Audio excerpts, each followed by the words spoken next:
Hi and welcome back to the studio. I'm Steve Nossiter and I'm going to show you a little bit today about how I apply reverb to my mix.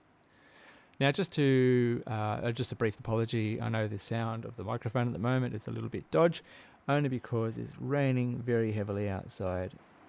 Now I'd like to just explain a little bit what reverb is. Now reverb is commonly used as just a little bit of a sweetener in a mix. It's something to make it sound a little bit nicer, something to smooth over the voices and things like that. But it's much more complex than that. Reverb is the way that we make a mix three-dimensional. We place things in the mix left and right, sure, using our panners, but there is depth. There is another dimension too, which is up and down, but I'm not going to go into that today. We're just going to look at left and right and depth going into the room. Now, a reverb, I'm going to show you my reverb over here. I've got to open it. I use Quantum Leap Spaces, which is quite a nice reverb. I have also used quite a lot of TL Space in the past, and that's made by Trillion Labs, and it's fantastic. It's really quite good. But I've found that this one here just operates a little bit better with how I use it. A lot of people don't use it this way. What I'll do first is show you how people conventionally use a reverb, and then I'll show you how I do it. So let's start by loading a reverb. I have been using a Bend & Abbey. That's great. I want to show you here. This MS means monitor stereo. So if you've got a mono signal, you just use that one. If you've got a stereo signal, which most virtual instruments are these days, use that one here. And I'm just going to go with front. These guys have recorded using 4 microphones in the front and the rear. So I'm going to just go in the front. Double click. Dry signal, wet signal. So we're just going to pull that out for now. Leave the wet signal at the standard unity level, which is at around about 1 o'clock there. I'm not going to touch input or pre-delay. I'll just slide it out of the way for now so it's not bothering us. And I'm going to show you over here how I have set it out. These green tracks here are my auxiliary tracks. I've got my master at the top. They're my auxiliary tracks. They are running in parallel with my MIDI and audio tracks. So what I have here is I've got MIDI feeding into my instrument, which in this particular case is East-West solo violin, just to give us a little bit of something to play with. And it feeds out into my audio track. So out through the MIDI, and in through my stereo audio track. See, the stereo, you've got 2 channels right there, left and right. So I've got that input monitor so I can hear it. And I'll just have a little bit of a play. There you go, you can hear a little bit of violin. You can tell it's a sampled violin. Okay, it's a nice one, but it's still a sampled violin. A lot of the goodness from a sampled violin comes from being able to play it well. Now, you'll never, ever get as good as recording a good violinist. You will, however, be able to achieve better than a mediocre violinist.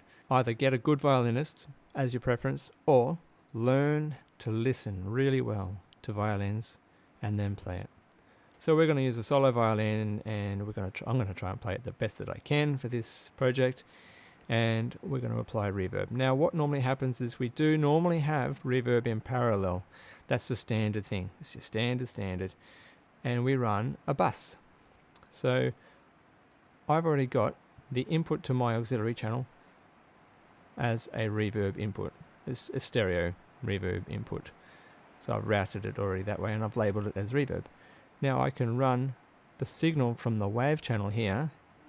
I can run a secondary signal through this bus out to the reverb. Right? And here's my controller for that bus. So I've got 2 channels, left and right, going out to my output, which you can hear. Great. But I've also got a secondary set of outputs now, controlled by this unit here, running straight into my reverb unit. Now you can't hear that yet because I haven't got it turned up. It's all the way down. So I'm going to crank it to unity. Another way of doing that is by holding down Option and clicking on it, and there it goes. Now what normally happens is people don't normally have anything else here. They've just got it as standard. They can pan left and right their bus however they want. And what they'll do is they'll play and just add a bit of reverb, depending on how much ambience they want in the track, or how much they want to smooth over the sound. You can crank it all the way up to 12. So we've got quite a lot of reverb in there. So it's not bad. It's very, very wet. It's a good way.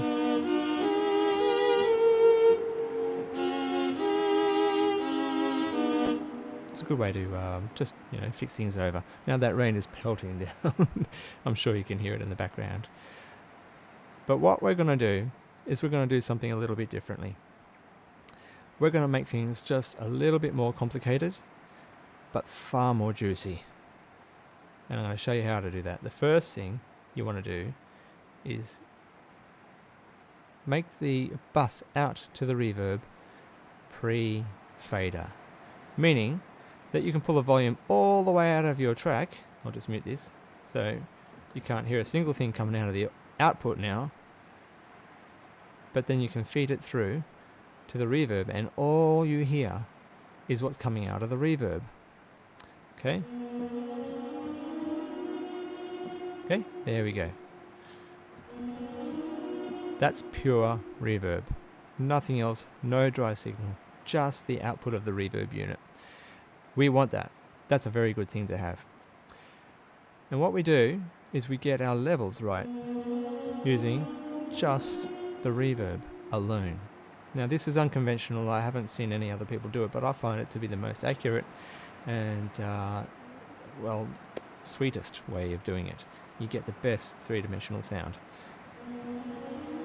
So usually you don't have it cranked all the way up. You don't want it to be completely dominating. So it's probably about 6 dB below the level that you want your mix to be averaging out at, roughly speaking. So I've just cranked it down to about -6, roughly. And the other thing that we do is we make it follow the main panner. FMP means follow main panner. So it's pre-fader and it's following the panner that we have here. So I can pan my left all the way across and my right over there. It's pure stereo. Okay, so what we can do now that we've got follow the main panner pressed, we can move the panner around so that we can have the signal going into the reverb according to where we pan it. That's all the way to the left. Now remember, with the stereo signal, we've actually got two panners, one for the left and one for the right. So you can see as I move this left one, you can see that one swing around just there. Or I can swing it back over to the right. You can see the right one moving now. Sorry, the left one moving now over towards the right. There you go, you can hear that. That's beautiful. Now, traditionally violins are all the way over to the left-hand side and quite close to the front of the orchestra. In this particular instance, I'm just going to move it over to the left just to show you how it sounds. So we're going to bring it all the way left, but you can notice if you've got headphones on, or if you've got a good pair of monitors, you can hear that there's absolutely nothing coming out of the right side at the moment. That's not true to reality. If you've got an instrument playing on a stage, even if it's all the way over to the left, the reverb bounces off all of the walls and comes in both ears. So we're just going to feed a little bit back into the right. There we go. That's a little bit better there now. We can hear that there's a bit coming in on the right, a bit coming in on the left. I'll just add a little bit more there just to make it a little more sort of lush, but it is still dominantly left. Okay, so we have our volume down, -6. We've got our panner set. All we're listening to at the moment is pure reverb. So if you were to visualize this violin at the moment, you'll see it up in the far left-hand corner of the building, and you're at the other end. Long, long, long way away. Now we want to bring it closer. I want you to watch this. I'm going to do it very slowly, but I want you to hear the magic. I am going to now slowly bring my main output of that audio track back up, and you can hear the movement of that violin coming back into the mix, coming closer to us.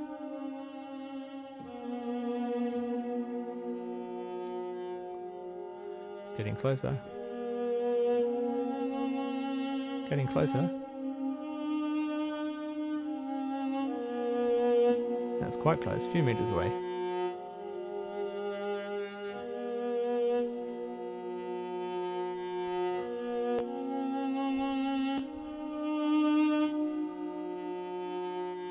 Okay, now I've got it. I didn't even look at my figures here. It ended up being plus 1.2 decibels full scale. And that's quite nice. It sounds good. It's in a position that I want it to be. Now that's cool. Now what I'm going to do is I'm going to play a little ditty and just record that. I'll move my bus controller over there.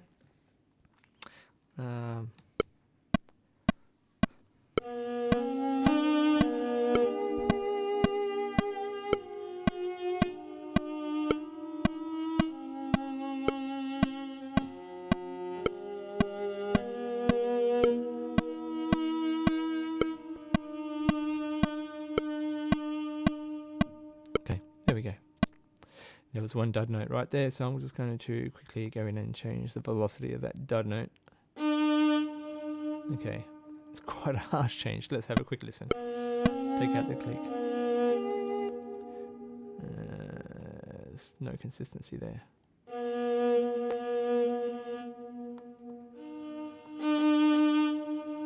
Oh boy, that's a big harsh change. You might consider changing instruments if that happens to you. So I'll just let that sit there. I'm not going to record it to my wave track right now. Just show you exactly what I do when I do that. I simply put the wave track onto record and it records it as a wave. Cool, but I'm not going to do that right now. I'll just keep it as an input monitor and I'll get a second violin going. My second MIDI track, let's just close this one up a little bit so it's not taking up so much space. Oops. Come on, down you go. Second violin. Now, I've already got a violin loaded in there, and the second violin is a slightly different one to the first. The second violin is just a long, expressive violin. And it's also from Quantum Leap Solo Violin. I want to add, I'm not getting any money from Quantum Leap for this at all. There's no affiliate marketing here, no sponsorship. Okay, once again. You hear flat sound, no reverb. It's already turned off, it's just flat. It's like it's in a dead studio room, which is good. That's the way it was recorded. Good, good, good. Now I want to do the same thing as I did before, so I'm just going to hold down Option and drag that reverb down here. So it should be exactly the same as the other reverb. It's the bus send out to the same reverb unit. So now I will have this audio track of this violin plus this audio track of this violin, the second violin, both going into the input of this reverb unit. So they'll both be going into QL spaces together. Cool. Now I've already got it set at pre-fader and follow the main panner. Now I'm going to ignore the top one. I'm going to pull the volume all the way back, all the way down, and play a little bit. Oh yeah, see this one's right at the back, and I'm going to put it over to the right.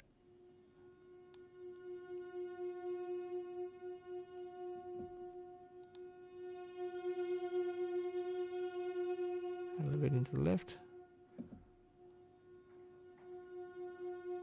There we go, so there's a bit of lushness there. And I'll bring it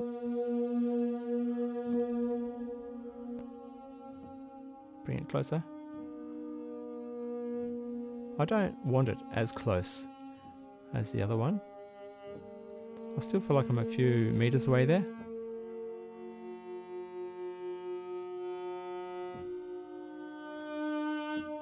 Yeah, that sounds good. Slow, but it's good. So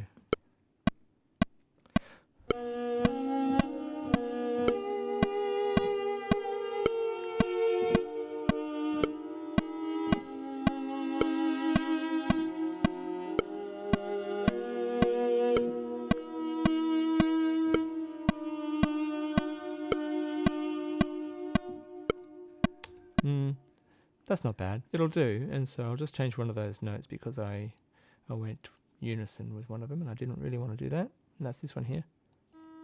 I might just pop that up to there.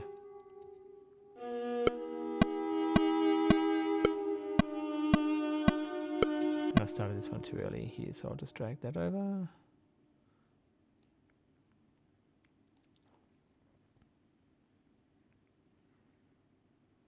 Cool. Now, it's still quiet, isn't it? So I might bring it further into the mix.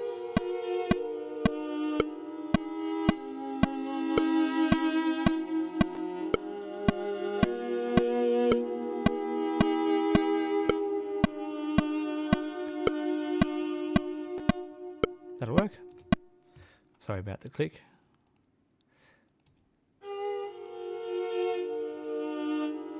Okay, so we have quite a lot more depth now.